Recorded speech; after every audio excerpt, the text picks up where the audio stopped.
फिर दिन हुआ,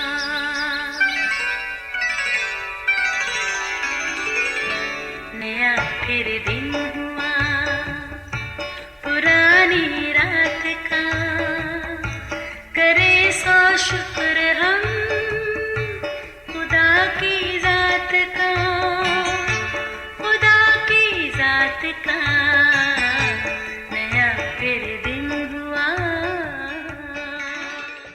आज की आयत। मगर खुदावन ने उससे कहा कि तू जा, क्योंकि ये कौमों, बादशाहों और बनी इसराइल पर मेरा नाम जाहिर करने का मेरा चुना हुआ वसीला है।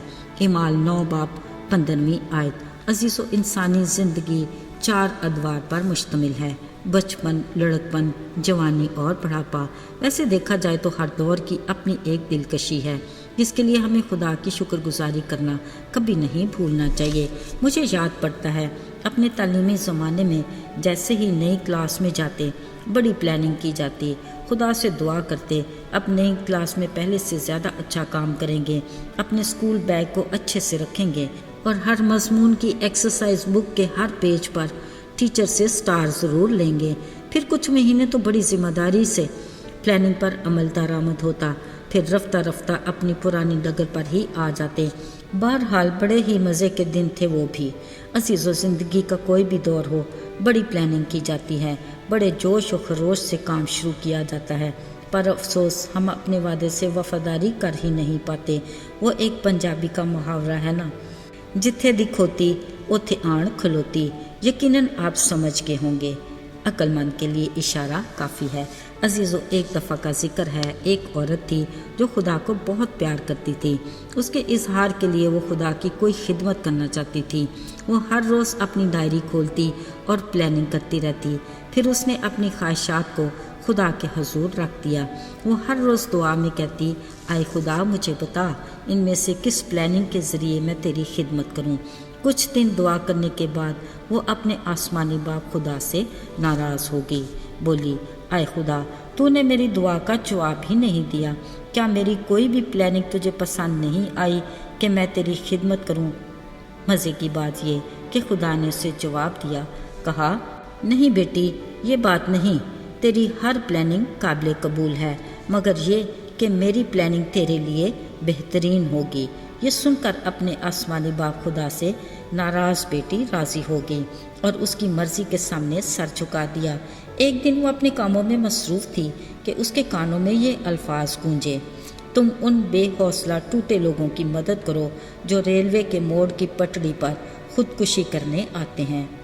वो कुछ घबरा सी गई। फिर बार बार यही अल्फाज उसके कान में यूं सुनाई देते जैसे कोई पैगाम दे रहा हो। चुनांचे इस बात की तस्दीक की। वो जिस गांव में रहती है वहाँ एक मशहूर मकाम था जो रेल की पटड़ी का मोड़ कहलाता है। वहाँ अक्सर लोग मायूस और इंतहाई बेबसी की हालत में आते और पास ही गहरी खाई में खुद को गिराकर खुदकुशी कर लेते। अजीज़ों, वो अपने लिए खुदा की इस प्लानिंग को समझ गई। उसने फ़ौरन एक बोर्ड बनवाया और इस पर लिखवाया, रुकिए, आप बहुत कीमती हैं, देखिए कोई एक है जो आपसे मोहब्बत रखता है।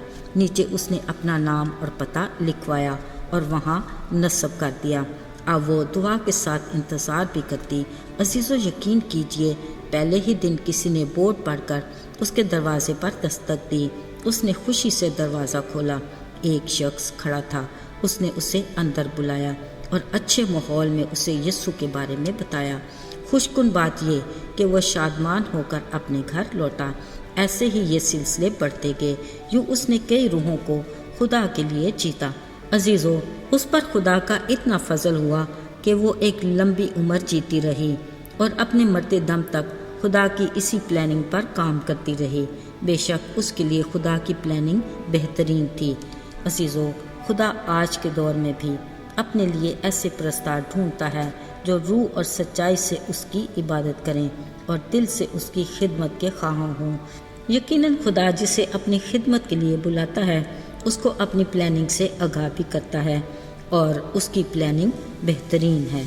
अजीज़ों, फ़कत हमें अपनी रूहानी ज़िंदगी में होशियार और बेदार रहना है ताकि जब वो हमें आवाज़ दे हम सैमुएल की तरह कह सकें, आए खुदा फरमा, क्योंकि तेरा बंदा या बंदी सुनती है। یقینی طور پر خدا اپنی پلاننگ سے ہمیں آگاہ کرے گا اور بھرپور طریقے سے اپنے نام کے جلال کے لیے استعمال کرے گا، بشرطے ہم خود کو مکمل اس کی مرضی کے تابع کریں۔ یاد رہے، جب ساؤل کو خدا نے اپنی خدمت کے لیے چنا تو اس نے اپنے پلان سے اسے آگاہ کیا اور کہا کہ تو قوموں، بادشاہوں اور بنی اسرائیل پر میرے نام کو ظاہر کرنے کا میرا چنا ہوا وسیلہ ہوگا۔ کلام مقدس سے پتہ چلتا ہے کہ ساؤل جو تبدیل ہونے کے بعد پالوس رسول کہلایا، اس نے تا حیات بڑی فرمانبرداری سے خدا کے منصوبے پر عمل کر کے اس کی خدمت کی۔ عزیزو، اگر ہم اپنے آنے والے نئے سال میں خدا کی خدمت کی خواہش رکھتے ہیں تو یقیناً رکھنی بھی چاہیے، تو ہمیں خدا سے آگاہی لینی چاہیے۔ بلا شبہ اس کا منصوبہ ہمارے لیے بہترین ہوگا۔ آئیے دعا کریں۔ آئے آسمانی باپ، ہم تیرے رحم اور فضل کے طلبگار ہیں۔ ہمارے دل کی یہ آرزو ہے کہ ہم تیری خدمت کریں۔ ہماری مدد کر کہ ہم اپنی ہی تجویزوں میں اتنا نہ کھو جائیں کہ خود سے ہی الجھتے رہیں۔ ہم وہی کرنا چاہتے ہیں جس میں تیری مرضی پوری ہو۔ اپنے ارادے سے آگاہ کر اور ثابت قدمی عطا کر۔ یسوع کے فتح مند نام میں آمین۔